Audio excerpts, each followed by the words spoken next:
అత్యాచారాలు అసలు ఇవి నిత్య కృత్యం అయిపోయాయని చెప్పుకోవచ్చు. ఒక మహిళ హోంమంత్రిగా ఉన్న ఈ రాష్ట్రంలో ఏ వైపు నుంచి మహిళలపై దాడులు జరుగుతాయో తెలియని పరిస్థితి. వీధికొకళ్ళు అసలు పేట్రేగిపోతున్నారంటే. నిజంగా మాట్లాడాలి అంటే వాళ్ళని ఏమని సంబోధించాలో నాకు అర్థం కావట్లేదు. కానీ వయసుతో సంబంధం లేదు, ఆడవాళ్ళైతే చాలు అన్నట్లుగా ప్రవర్తిస్తున్నారు. ఇంత జరుగుతున్నా కూడా చంద్రబాబు నాయుడు గారికి, కూటమి ప్రభుత్వానికి చీమ కుట్టినట్లయినా లేదు. అధికారంలోకి వచ్చి 4 నెలలైంది. ఈ 4 నెలల్లో కూడా ఎన్ని సంఘటనలు. అసలు నాకు అర్థం కాని విషయం ఏంటంటే వీళ్ళకి ఇంత ధైర్యం ఎక్కడి నుంచి వస్తుందో నాకు అర్థం కావట్లా. అంటే పైన ఉన్నది మనవాళ్లే, ఏం జరిగినా చూసుకుంటారు అనేటువంటి ఒక ధైర్యమా, మననే అడుగుతాడ్రే అనేటువంటి ఒక ధీమానా, ఏంటి అసలు? ఇక మన డిప్యూటీ సీఎం గారి ఇలాకాలో జానీలైతే తెగ పేట్రేగిపోతున్నారండి. తెగ. ఈ రోజు కూడా న్యూస్ మీరు చూసుకున్నట్లయితే దళిత బాలికపై 16 ఏళ్ల బాలికపై దుర్గాడు జానీ అనేటువంటి వ్యక్తి అసలంటే ఊరి శివార్లకి తీసుకెళ్లి ఆటోలో ఎక్కించుకుని ఒక మహిళని కాపలాగా పెట్టి ఆ అమ్మాయి మీద అత్యాచారం చేయడం. ఆయనెవరు? ఈ దుర్గాడు జానీ అనే వ్యక్తి ఆ తెలుగుదేశం పార్టీ పట్టణ అధ్యక్షురాలి భర్త, విజయలక్ష్మి గారు ఆవిడ పేరు. ఆవిడ భర్త, ఆవిడ మాజీ కౌన్సిలర్ కూడా. అంటే ఈ తెలుగుదేశం పార్టీ నాయకులే ఇలాంటి ఘటనలో ఇన్వాల్వ్ అవ్వడం వల్ల పోలీసులు కూడా ధైర్యంగా కేసులు నమోదు చేయలేకపోతున్నారు. ఈ సంఘటనలో కూడా, ఈ దుర్గాడు జానీ సంఘటనలో కూడా డంప్ యార్డ్ లో ప్లాస్టిక్ బాటిల్ ఏరుకునేటువంటి వ్యక్తి పట్టుకుని రెడ్ హ్యాండెడ్ గా పోలీసులకు అప్పచెప్తే అప్పుడు కూడా వాళ్ళు కేసు నమోదు చేయలేదండి. ఆ దుర్గాడు జానీ అనేటువంటి వ్యక్తిని కాపాడడానికే ప్రయత్నం చేశారు. ఇక బాలిక కుటుంబ సభ్యులు పోలీసులపై ఒత్తిడి తీసుకొస్తే ఇక తప్పక వాళ్ళు కేసుని నమోదు చేశారు. ఇది లేటెస్ట్. ఇక మొన్నటికి మొన్న పుంగనూరులో జరిగినటువంటి ఆసిఫియా ఘటన తీసుకున్నట్లయితే ఆ అమ్మాయి కనిపించట్లేదు అని కుటుంబ సభ్యులు ఎప్పుడైతే పోలీసులకి ఫిర్యాదు చేశారో అప్పుడే పోలీసులు గనక సరైన యాక్షన్ తీసుకుని సరిగ్గా మనసు పెట్టి వెతికి ఆ పాపని తీసుకొచ్చి ఆ తల్లికి ఇచ్చుంటే ఎంత బాగుండేదండి. 5-6 రోజుల కాలం గడిపేశారు పట్టించుకోకుండా. చివరికి ఆ పాప చచ్చిపోయి కనిపించింది.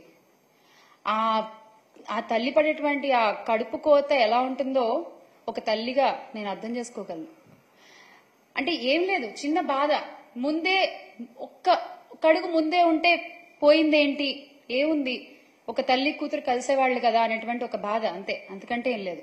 ఎప్పుడైతే ఇందులో ఇంకో గొప్ప విషయం ఏంటంటే ఎప్పుడైతే జగన్మోహన్ రెడ్డి గారు ఆ బాధితురాలి కుటుంబాన్ని పరామర్శించడానికి నేను వెళ్తున్నాను అని చెప్పారో అప్పటి వరకు ఎవ్వరూ స్పందించలేదు, అప్పటి వరకు ఎవ్వరూ పట్టించుకోలేదు. కానీ హుటాహుటిన అక్కడికి 3 మంత్రులు దిగిపోయారండి. అందులో మన హోంమంత్రి గారు కూడా ఉన్నారు. దిగిపోయి ఆ విషయాన్ని అక్కడ రాజకీయం చేసేశారు. అంటే మీకు 4-5 రోజులు ఆ పాప సంగతి గుర్తులేదు, మీకు 4-5 రోజులు ఆ తల్లిదండ్రుల వేదన గుర్తు రాలేదు. ఎప్పుడైతే జగన్మోహన్ రెడ్డి గారు వస్తున్నాను అక్కడికి నేను పరామర్శించడానికి ఆ బాధితురాలి కుటుంబానికి అని చెప్పారో అప్పుడు మీకు గుర్తొచ్చిందా అండి? అప్పుడు దాకా మీకు అసలు అక్కడికి వెళ్లాలని కూడా అనిపించలేదా? నిజంగానా? ఏదేమైనా ఆ ఆసిఫియా అయితే ఈ లోకం నుంచి వెళ్లిపోయింది. చాలా చాలా బాధాకరమైన విషయం ఇది. ఆ తల్లికి అమ్మ ఎస్ మేమందరం ఉన్నాం మీకు, మీరు అధైర్యపడద్దు. ఇది ఆసిఫియా సంగతి. ఇక తర్వాత పోలీస్ అధికారులు గురించి మనం మాట్లాడుకుంటున్నాం. పోలీసులు ఏం కేసులు నమోదు చేయట్లేదు, పోలీసులు తెలుగుదేశం పార్టీ నాయకుల్ని కాపాడడానికి ప్రయత్నం చేస్తున్నారు అని చెప్పి మాట్లాడుకుంటున్నాం. కానీ పాపం వాళ్ళు మాత్రం ఏం చేస్తారులేండి, వాళ్ళ కుటుంబాలకే రక్షణ లేదు, వాళ్ళ కుటుంబాలకే రక్షణ లేదు ఈ రోజున రాష్ట్రంలో. సిఐ ధర్మవరంలో 1 టౌన్ సిఐ నాగేంద్ర ప్రసాద్ గారు వాళ్ళ అమ్మగారు 62 ఏళ్ల ఆవిడికి, స్వర్ణకుమారి గారు ఆవిడ పేరు, ఆవిడని కిడ్నాప్ చేశారు. 9 రోజులైనా సరే ఎటువంటి యాక్షన్ తీసుకోలేదు. 9 రోజులైనా వెతికే ప్రయత్నం చేయలేదు. కనీసం ఆవిడ ఎక్కడుంది, మినిమం అయినా పట్టించుకోవాలి కదండి. అలా ఏమీ పట్టించుకోకుండా వదిలేశారు. ఏమైంది? చివరికి ఆమె హత్యకు గురైంది. పోలీసుల కుటుంబాలకే రక్షణ లేకపోతే ఇక మిగతా వాళ్ళ పరిస్థితి ఏంటి? ఈ రాష్ట్రంలో ఏంటి మిగతా వాళ్ళ పరిస్థితి? రాష్ట్ర ప్రభుత్వము పోలీస్ వ్యవస్థకు వారి అసమర్థతకు గుర్తుగా ఇంకొక సంఘటన కూడా మనం చెప్పుకోవాలి. ఇక్కడ నంద్యాల జిల్లా మచ్చుమర్రి ఉదంతం మీ అందరికీ బాగా తెలిసే ఉంటుంది. మచ్చుమర్రికి చెందిన వాసంతి అనే 5వ తరగతి విద్యార్థినిపై జూలై 7న కొందరు ఆ అమ్మాయిని అపహరించుకుపోయారు. ఆ తర్వాత ఆ అమ్మాయిని అత్యాచారం చేసి వాళ్ళ కుటుంబీకులు పోలీసుల్ని కాపాడమని అడిగితే, కంప్లైంట్ చేయమని అడిగితే, ఆ కంప్లైంట్ ఏదో తూతు మంత్రంగా అలా నోట్ చేసుకుని వాళ్ళకేదో కథ చెప్పారు. అత్యాచారం చేసి కృష్ణానదిలో పడేశారు అని చెప్పేసి చేతులు దులిపేసుకున్నారు. ఆ తర్వాత ఆ అక్యూజ్డ్ సంబంధించిన కుటుంబానికి సంబంధించిన ఎవరో ఒకరిని లాకప్ డెత్ చేసి కేసుని డైవర్ట్ చేసే ప్రయత్నం చేశారు తప్ప ఈ రోజుకి కూడా ఆ బాడీ ఏమైంది ఎవరికి తెలియదు. ఆ కుటుంబానికి ఆ అమ్మాయి బాడీ అందలేదు. ప్రభుత్వం నుంచి ఆ కుటుంబానికి ఎటువంటి న్యాయమూ జరగలేదు. ఏంటండి మహిళలకు మీరు ఇచ్చే గౌరవం? ఏంటండి చిన్నపిల్లల్ని మీరు కాపాడేటువంటి విధానం? ఇదా? మళ్ళీ గౌరవనీయులైన హోమ్ మినిస్టర్ గారు బంగళపూడి అనిత గారు ఒక మహిళ. ఇక కృష్ణా జిల్లా గుడ్లవల్లేరు ఇంజనీరింగ్ కాలేజ్ విషయం తీసుకుంటే 300 మంది అమ్మాయిలు రోడ్డెక్కి బాబు మా వీడియోలు అక్కడ ఉన్నాయి అని లబో దిబోమని మొత్తుకుంటున్నా కూడా గుట్టు చప్పుడు కాకుండా ఆ ఇష్యూని భలే మట్టు పెట్టేశారు అసలు. అంటే ఇమ్మీడియట్ గా హాలిడేస్ ఇచ్చేసి, ఇమ్మీడియట్ గా పిల్లల్ని వాళ్ళ ఇళ్లకు పంపించేసేసి, అసలు ఇక్కడ ఏం లేవు, అసలు ఇక్కడ ఏం జరగలేదు. అరే కళ్ళ ముందు చెప్తున్నారు కదా ఆడపిల్లలందరూ వచ్చి, అది మీకు కనిపించట్లేదా? కావాలని చెప్తారా? సరదాగా చెప్తారా ఆడపిల్లలు ఇలాంటి విషయాల్లో? ఇంకొక ఇంట్రెస్టింగ్ విషయం ఏంటంటే ఇందులో లోకేష్ గారు కూడా అసలు ఇక్కడ కెమెరాలు ఉంటే చూపించాలి మీరు అని చెప్పి క్వశ్చన్ చేయడం అనేది చాలా, అసలు ఏమని సంబోధించాలో కూడా నాకు అర్థం కావట్లేదు. అది ఆయన ఒక గౌరవనీయ పదవిలో ఉండి ఆయన అసలు అలా మాట్లాడచ్చా? ఎంత అండగా నిలబడాలండి ఆ అమ్మాయిలకైనా. కానీ ఆయన చేసిన పని ఏంటి? ఉన్నాయా కెమెరాలు? ఎక్కడున్నాయి? చూపించండి. ఇదా? మళ్ళీ మీ మంత్రి శాఖలో ఒక మహిళ ఒక గొప్ప పదవిలో ఉండడం, హోంమంత్రిగా. చాలా అన్యాయం అండి ఇది, నిజంగా చాలా అన్యాయం.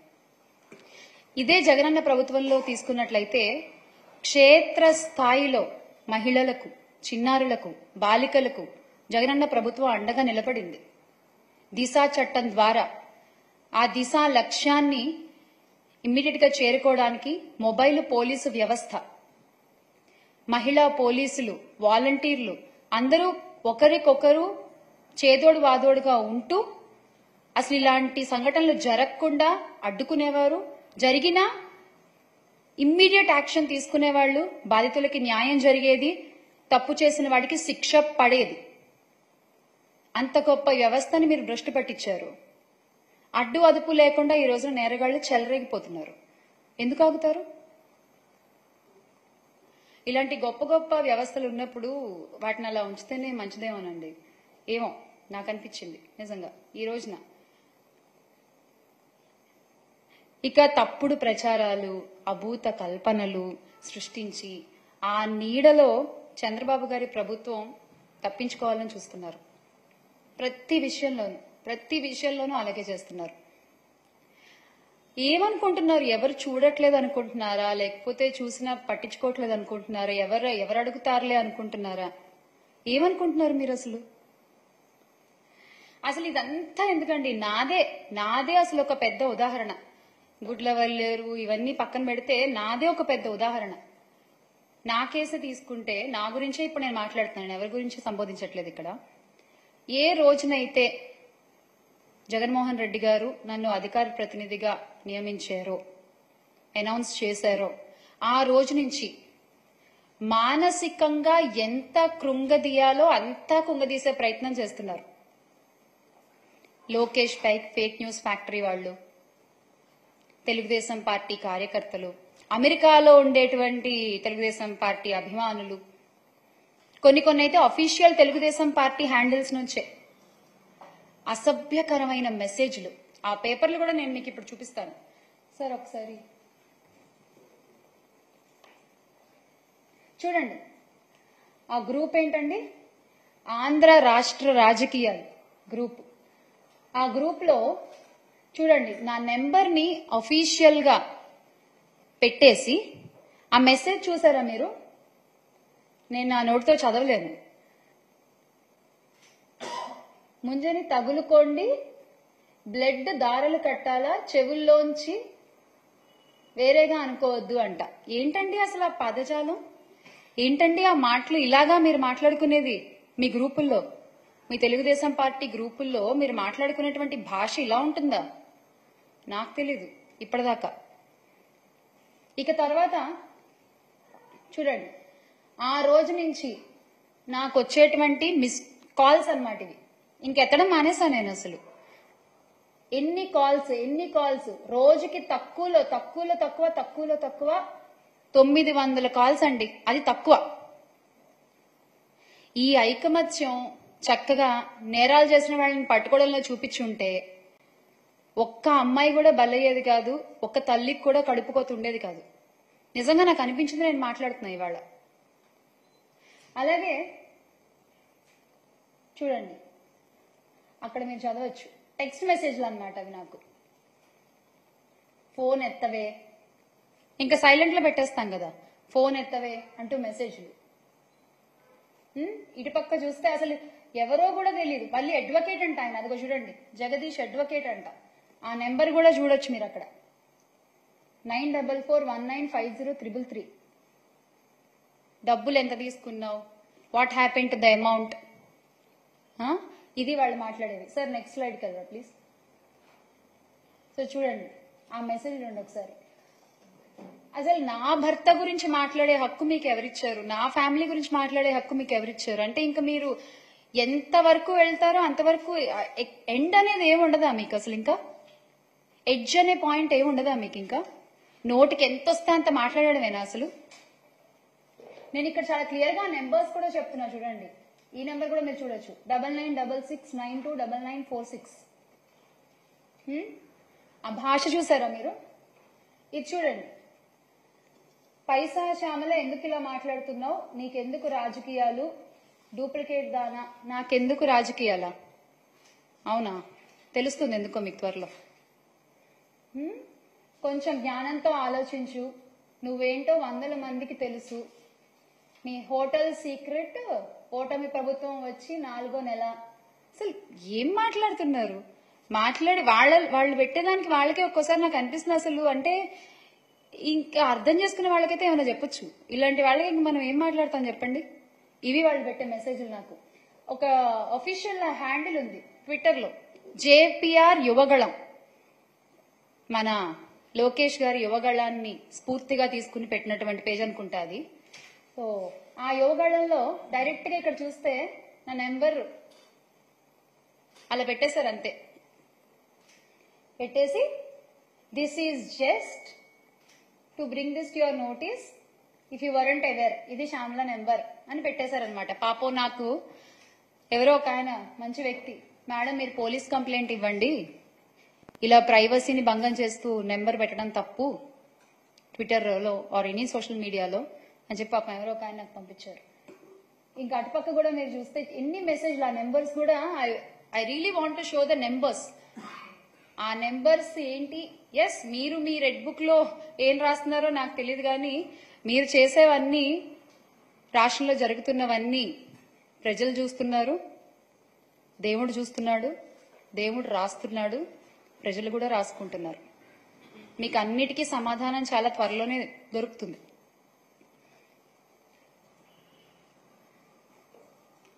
సో ఇది చూడండి, ఇది లేటెస్ట్ అన్నమాట, వెరీ న్యూ అప్డేట్ అనేది. ఏంటి? Audio leak. నేను అవంతి శ్రీనివాస్ గారితో నేను ఫోన్ లో మాట్లాడిన ఆడియో లీక్ ఎంత ఫేక్ చేశారంటే పాపం, అంటే వాళ్ళకి నా గురించి సరిగ్గా తెలియదు అనుకుంటా. డీటెయిల్స్, పర్సనల్ డీటెయిల్స్ కొంచెం వర్కౌట్ చేసి చేయాల్సింది అదేదో. అందులో ఆడియో లీక్ లో ఏమని ఉంటుందంటే, ఆయన అడుగుతారు నన్ను, అవంతి శ్రీనివాస్ గారు, ఏం మా ఇంట్లో అందరూ వెళ్ళిపోయారా, పిల్లోడు కాలేజ్కి వెళ్ళిపోయాడా అని అడుగుతారు. కాలేజ్కి వెళ్ళిపోయారు అని నేను చెప్తాను అనమాట. దాంట్లో మీకు ఆ లింక్ తర్వాత వాళ్ళు ప్రొవైడ్ చేస్తారు. వెళ్ళిపోయారని చెప్తా. నా కొడుకు 2nd క్లాస్ అండి, నా కొడుకు చిన్న పిల్లోడు. ఎలా మీరు ఇలా డీటెయిల్స్ సరిగ్గా కనుక్కోవాలి కదా, ఫేక్ చేసినా సరిగ్గా చేయాలి కదా మీరు. పోనీ ఎవరిని అడిగినా చెప్తారు కదా నా గురించి, 100 మందికి తెలుసు నా గురించి అని మీరేగా చెప్పింది. ఇలాగా మీరు చేసేది. మళ్ళీ ఏమన్నా అంటే మేము మహిళలకు అంత గౌరవం ఇస్తాం, ఇంత గౌరవం ఇస్తాం అని చెప్పుకుంటారు. ఇదేనా మీరు ఇచ్చే గౌరవం? అనిత గారు చెప్పండి, మీరు కూడా ఒక మహిళే కదా, ఇదేనా అండి ఒక మహిళని మీరు ట్రీట్ చేసే విధానం? ఇంకొక స్లైడ్ ఉంటుంది చూడండి, అగో వైఎస్ఆర్సీపీ అదేంటది, glory to ఎన్సీబిఎన్. What is your glory? Chandrababu Naidu గారు, వాట్ ఈజ్ యువర్ గ్లోరీ? అంటే ఇక్కడ నేను ఎప్పుడో డాన్స్ చేస్తూ చేసిన ఒక రీల్ ని పెట్టి యువజన శృంగార రసిక పార్టీ అంట. అసలు అంటే ఇంకా మరి సినిమాల్లోంచి వచ్చిన వాళ్ళు రాజకీయాల్లోకి రాకూడదా ఏంటి? నాకు అర్థం కాదు, చెప్పండి. సినిమాల్లో వర్క్ చేసిన వాళ్ళు, ఇండస్ట్రీలో వర్క్ చేసిన వాళ్ళు రాజకీయాల్లోకి రాకూడదా? ఒక చిన్న సందేహం అండి, ఏమనుకోవద్దు. తెలుగుదేశం పార్టీని స్థాపించిన గౌరవనీయులు స్వర్గీయ ఎన్టీ రామారావు గారు, ఆయన ఎవరండి? ఆయన ఇండస్ట్రీ పర్సనేగా, ఆయన ఒక నటుడేగా. ముందు ప్రజారాజ్యాన్ని స్థాపించిన చిరంజీవి గారు, ఆయన ఎవరండి? ఆయన ఒక నటుడే కదా. ఎందుకు ఇప్పటి మన డిప్యూటీ సీఎం గారు పవన్ కళ్యాణ్ గారు, ఆయన ఎవరు? ఆయన నటుడే కదా. అంటే అబ్బాయిలు వస్తే పర్వాలేదు, అబ్బాయిలు వస్తే సూపరు, అమ్మాయిలు వస్తే మాత్రం అంతకుముందు వాళ్ళు చేసినవి ఇలా పోస్ట్ చేసేసి మీకు నచ్చినటువంటి టెక్స్టులు రాసేసి క్యాప్షన్లు పెట్టేసి ఇలా చేస్తారా మీరు? ఇది ఎంతవరకు కరెక్ట్ అండి? బాలకృష్ణ గారు, ఆయన కూడా ఒక నటుడే కదా. ఇప్పుడు బాలకృష్ణ గారు వాళ్ళ అబ్బాయి కూడా కొత్తగా మోక్షజ్ఞ గారు కూడా ఒక మూవీ చేస్తున్నారు. ఏమో ఇప్పుడు అంటే ఇప్పుడు ఆయన సినిమాల్లో ఆయన వాళ్ళు ఉన్నారు కాబట్టి అబ్బాయిలు వాళ్ళందరూ గొప్పోళ్ళు. ఇప్పుడు రేపు పొద్దున్న మోక్షజ్ఞ గారి సినిమాల్లో పక్కన ఏ హీరోయిన్ చేసినా, వాళ్ళు ఏ పాటలు చేసి డాన్సులు చేసినా, అంటే హీరోయిన్ మరి పెడతారో పెట్టరో, మరి అమ్మాయిలు ఇలా డాన్సులు చేయకూడదు కదా. ఏంటండి అసలు? మీ పార్టీలోనే ఇంతకు ముందు జయసుధ గారు ఉన్నారు, జయప్రద గారు ఉన్నారు, కవిత గారు ఉన్నారు. అంటే వీళ్ళందరి వ్యక్తిత్వాల గురించి మీరేం చెప్పాలనుకుంటున్నారు? ఓహోహో, వాళ్ళు మీ పార్టీ వాళ్ళు కదా. ఓకే ఓకే ఓకే, సో మీ పార్టీలో ఉంటే ఓకే. మహిళలు, ఇండస్ట్రీ నుంచి వచ్చిన వాళ్ళు మీకు నచ్చని మీ వ్యతిరేక పార్టీలో ఉంటే మాత్రం వాళ్ళకి వ్యక్తిత్వాలు ఉండవు. వాళ్ళ వ్యక్తిత్వాల గురించి మనం ఏదైనా మాట్లాడేస్తాం, వాళ్ళ మీద మనం ఎంత భాండాలైనా వేసేస్తాము, ఎంతైనా ట్రోల్ చేసేస్తాం. అంతేనా మీరు చెప్పదలుచుకున్నది? చూడండి ఆ ట్రోల్స్ అసలు ఎక్కడెక్కడ వెతికి ఆగు నైట్. అసలు ప్రతిది అంటే ఇంకా మహిళ అనగానే ఇలా ట్రోల్ చేయడము మీకు అలవాటైపోయిందండి. బేసిక్గా అలవాటైపోయింది. అంటే ఇప్పటివరకు నా మీద కానీ ఆర్ రోజా గారి మీద కానీ మీరు చేస్తున్నటువంటి ట్రోల్స్ కానీ, మీరు అంటున్నటువంటి మాటలు కానీ, ఇవన్నీ ఏంటంటే చేసే వాళ్ళకి ధైర్యం, మనోళ్ళు ఉన్నారు చూసుకుంటారులే అనేటువంటి ఒక ధైర్యం. ఆ ధైర్యాన్ని ఇస్తుంది మీరు కాదా అండి?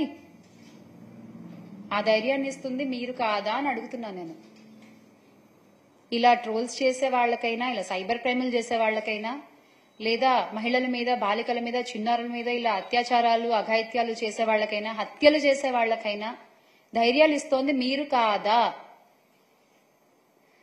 మొట్టమొదటిసారి ఒక్కళ్ళు తప్పు చేయగానే ఇమీడియట్ గా యాక్షన్ తీసుకుంటే రెండో తప్పు జరగదు కదా. మీరు ఎందుకు తీసుకోవట్లేదు? అంటే మీ పార్టీ నాయకులు అందులో ఇన్వాల్వ్ అయి ఉన్నారనా? దీనికి ఖచ్చితంగా సమాధానం చెప్పాలండి. కూటమి ప్రభుత్వం దీనికి ఖచ్చితంగా సమాధానం చెప్పాలి. మీరు అధికారంలోకి వచ్చింది ఎందుకు? మహిళల్ని కాపాడాల్సిన బాధ్యత మీ మీద లేదా? చిన్నపిల్లల్ని కాపాడాల్సిన బాధ్యత మీ మీద లేదా? ఇలాంటి రాబందులు క్రూరముగాల నుంచి కాపాడే ధర్మం మీది కాదా? చెప్పండి. ఇంత దారుణంగా సైబర్ క్రైములకు దిగుతున్నారు అంటే ఈ రాబందులంతా, చిన్న పిల్లల మీద దూకుతున్నారంటే వీళ్ళంతా, ఈ కామాందులంతా వాళ్ల వెన్నుల్లో వణుకు పుట్టించే బాధ్యత మీది కాదా? దీనికి ఏం సమాధానం చెప్తారో చెప్పాలి నాకు. I will be waiting. విచిత్రమైన విషయం ఏంటంటే, మహిళల రక్షణ, శాంతి భద్రతల అంశాల మీద దృష్టి పెట్టాల్సిన పోలీసులు ఇప్పుడు ఎలా అయిపోయారంటే, వచ్చే రాజకీయ విమర్శలన్నింటినీ కూడా వాళ్ల బాధ్యతగా తీసుకుంటున్నారు పాపం వాళ్ళు. ఎస్, ఎవరెవరైతే ప్రస్తుతం మీరు చూడొచ్చు, ప్రస్తుతం ప్రభుత్వం మీద ఎవరైతే ఒక విమర్శ చేస్తారో అది చచ్చా ప్రభుత్వ బాధ్యత కాదు, అది మా బాధ్యత. దానికోసం పనిచేస్తున్నారు పోలీస్ వ్యవస్థ అంతా. ఇప్పుడు చూడండి, ఆంధ్రప్రదేశ్ పోలీస్ ఇక్కడ కూడా మీరు చూడొచ్చు. AP police Twitter handle TDP Twitter handle గా ఎప్పుడు మారిపోయిందో నాకు తెలియదు. మరి ఇసుక సిండికేట్ గురించి ప్రశ్నిస్తే చర్యలు తప్పవని హెచ్చరిస్తారు. రాజకీయ విమర్శలకు పోలీసులకు అసలు ఏంటండి సంబంధం? ఎందుకు రాజకీయాలకు పోలీస్ శాఖ వేదిక అవుతోంది? ఎందుకు? వై? రాష్ట్రానికి 14 లక్షల కోట్లు అప్పు ఉంది అని చంద్రబాబు నాయుడు గారు చెప్పారు. ఇప్పటి వరకు ఒక్క ఆధారాన్ని కూడా ఆయన చూపలేకపోయారు. మరి ఆయన మీద ఏం చర్య తీసుకుంటారు? 30,000 మంది అమ్మాయిలు మిస్సింగ్, 30,000 మంది అమ్మాయిలు మిస్సింగ్. అసలు నేను అధికారంలోకి రాగానే నేను అందరినీ తీసుకొచ్చి నిలబడతాను అని అబద్ధపు ప్రచారాలు చేశారే పవన్ కళ్యాణ్ గారు. మరి ఆయన మీద మీరు ఏం చర్యలు తీసుకుంటారు? పోలీస్ వ్యవస్థ మొన్నటికి మొన్న కల్తీ నెయ్యి కలిసింది అని చెప్పి తిరుమల లడ్డు విషయంలో మొత్తం దేశం అంతా కూడా ఉలిక్కి పడింది ఒకసారి మీరు చేసిన వ్యాఖ్యలకి. ఎంతో మంది హిందువుల మనోభావాలు దెబ్బతీశారే మీ అబద్ధపు ప్రచారాలతో. మరి వాళ్ల మీద మీరు ఏం చర్యలు తీసుకుంటారు? ఈ కామెంట్ల ఆధారంగా సోషల్ మీడియాలో విస్తృత ప్రచారాలు, అబద్ధ ప్రచారాలు చేస్తున్న ప్రతి ఒక్కళ్ల మీద మీరేం చర్యలు తీసుకుంటారు? నా మీదనే ఇంత నీచ కామెంట్లు, ఇంత అబద్ధ ప్రచారాలు చేస్తున్న వాళ్ళ మీద మీరు ఏం చర్యలు తీసుకుంటారు? చెప్పండి, తెలియాలి నాకు. అంటే మీరు అనుకుంటూ ఉండొచ్చు, కొంచెం వీళ్ళని ఇబ్బంది పెడితే, కొంచెం నొక్కి పెడితే ఏముంది, భయపడి వెళ్ళిపోతారులే అని మీరు అనుకుంటుండొచ్చు. మీరు మమ్మల్ని ఎంత మానసికంగా దెబ్బతీయాలి అనుకున్నా మేము వెనక్కి తగ్గం. చేశారు, మీకు చేతనైనంత చేశారు. ఇండస్ట్రీలో ఒక పని లేకుండా చేశారు, పర్వాలేదు, నిలబడి తట్టుకునే శక్తి నాకుంది. ఇలా ట్రోల్స్ చేస్తారా, ఇలా భయపడతారా? అడ్డుకునే ధైర్యం నాకుంది, నిలబడి పోరాడే ధైర్యం మాకుంది. మా పార్టీలో ఉన్న మహిళా నేతలపై మీరు ఎంత అసభ్యకరంగా మాట్లాడినా, మమ్మల్ని ఎంత కృంగదీయాలని చూసినా వెనకడుగు వేసే ప్రసక్తి లేదు. రాష్ట్రంలో మహిళలపై జరిగినటువంటి ఈ అత్యాచారాల్ని, అఘాయిత్యాలకి, హత్యలకి, ఇవన్నీ పాల్పడుతున్న నిందితులపై మీరు కఠిన శిక్ష తీసుకోవాలి, ఖచ్చితమైన యాక్షన్ తీసుకోవాలి. ఆ నిందితులకి శిక్ష పడాలి. వైఎస్ఆర్సీపీ పార్టీ తరఫున చాలా గట్టిగా మా మహిళా నేతలందరి తరఫున ఈ రోజున మేము డిమాండ్ చేస్తున్నాం. రాష్ట్రంలో మహిళలపై జరిగినటువంటి అఘాయిత్యాలకి మీరేం సమాధానం చెప్తారు? We're demanding an answer. ఒకవేళ ఇదే గనక కొనసాగితే మాత్రం, ఇలాగే గనక జరుగుతుంటే మాత్రం ఓకే, పెద్ద ఎత్తున ఉద్యమించడానికి మేము రెడీ. ఖచ్చితంగా పెద్ద ఎత్తున ఉద్యమిస్తాము.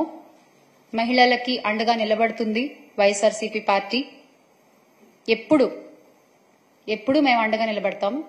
అసలైన మహిళా శక్తి ఏంటో అవసరం వచ్చినప్పుడు ఖచ్చితంగా మీకు చూపిస్తాం. మీరు ఇలాగే కొనసాగితే మాత్రం. జై హింద్.